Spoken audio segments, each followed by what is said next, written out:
Hello, I'm David Lobb at the University of Manitoba, and I work in soil and water conservation. And I'm one of the leaders of the group dealing with on-farm nutrient capture and recycling as part of the AquaHacking Challenge. My name is Merrin Macrae, and I'm a professor at the University of Waterloo. And my name is Maggie Romuld, and I'm the Executive Director of the Canadian Water Resources Association. The big water issue we'd like to tackle is the eutrophication of Lake Winnipeg. It's the largest of the lakes in Western Canada. As a consequence of the increasing eutrophication, algae blooms are increasing in frequency and extent over the past few decades. These algae blooms pose a significant ecological threat to the lake and an economic threat to those whose livelihood is derived from the lake. In 2013, Lake Winnipeg earned the title as the most threatened lake in the world by the Global Nature Fund. Now this, although it is a very significant issue in Western Canada, it is not unique to Western Canada. Lake Erie is also another freshwater lake that has the same situation. Now, Lake Winnipeg, by the numbers, there's about $20 million a year inland fishery that takes place on the lake and a multi-million-dollar recreational industry around the lakes, particularly in Grand Beach. And there's a multi-million-dollar hydroelectric industry. And the basin or the watershed, by the numbers, it's the second largest watershed in Canada. It is 1,000 or 1,000,000 square kilometers. And it's a semi-arid to subhumid climate, which becomes a significant factor in the water quality issues that we face.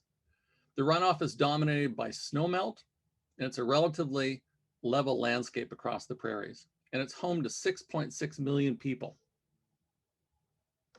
Over 50% of the of the land is agricultural land, and about $20 billion per year is generated by the agricultural industry, and over $2 billion a year in crop production alone in Manitoba. So where are the sources of phosphorus that are entering Lake Winnipeg? Well, the phosphorus comes from many sources across the basin.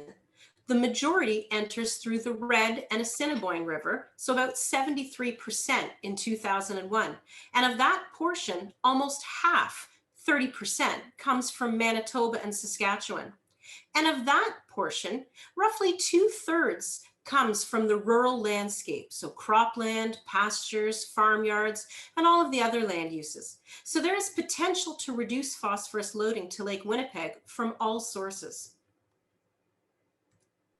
So this slide shows the same sources over time and the contributions of both flow and phosphorus. So if you look at the graphs on the left side of the screen, we see that most of the flow into the lake comes from the Winnipeg and Saskatchewan rivers, and very little comes from the Red River. But when we look at the phosphorus contributions, most of the phosphorus is coming from the Red River.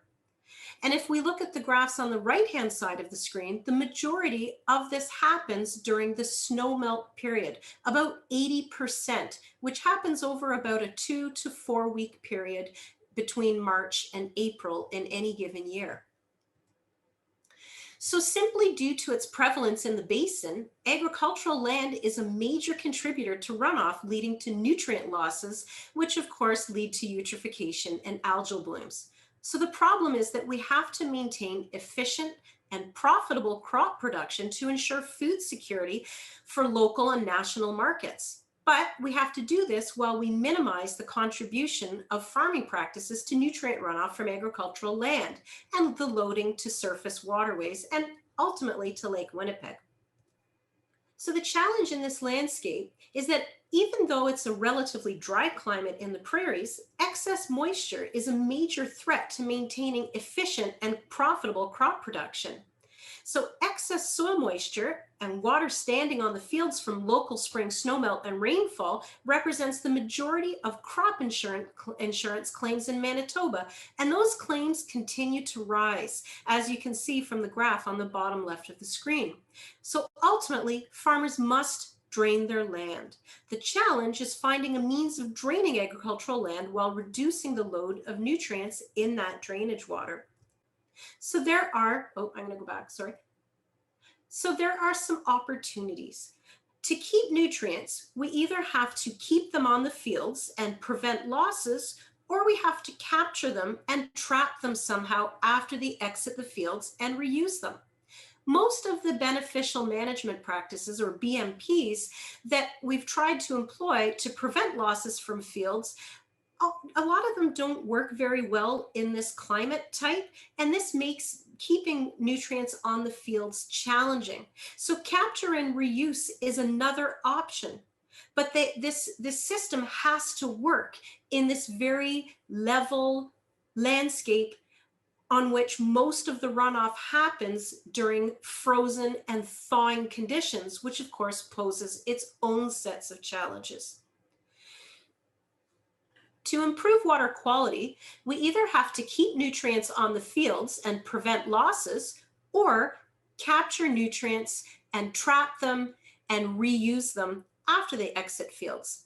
Most of the BMPs that have been developed to keep nutrients on fields haven't worked as effectively in this landscape because of the hydrology and the landscape in general, and the associated challenges. So capture and reuse is that as another option. But again, these approaches have to work in this very level landscape in which most of the runoff happens on frozen or partially frozen conditions, which poses its own set of challenges.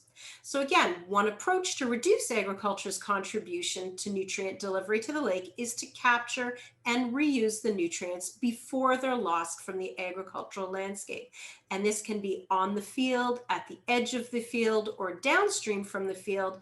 And it can be done at the field scale, farm scale, or the subwatershed scale.